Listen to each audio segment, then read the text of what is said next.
Hi everybody, welcome back to Want to Step. I hope you all are doing great. So in today's episode, I'm gonna guide you on how you can create crypto.com account. So to get started, first of all, make sure that you have installed crypto.com application on your mobile phone. Once it's done, go ahead and open it. You can also create an account for crypto.com from the official website of it.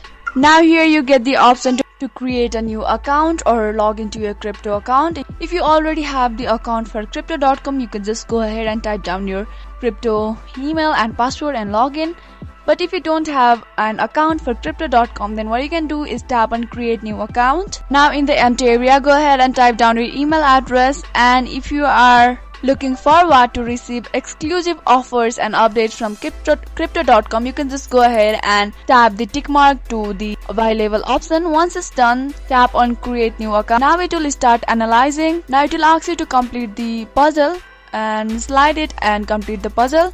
Once it's done, it will send you a mail to your account. Once you're done, you can just go ahead and tap on open mail, and you can tap on Gmail. Here it will send you a confirmation code. It will send you a login link or any website type. You can just go ahead and tap on login. Now you can just select Safari or Google, anyone what you like. Once it's done, you can just go ahead and set the password to your crypto account and you are good to go. Found the video to be helpful and informative, go ahead and subscribe to our channel and also press the notification bell for more updates.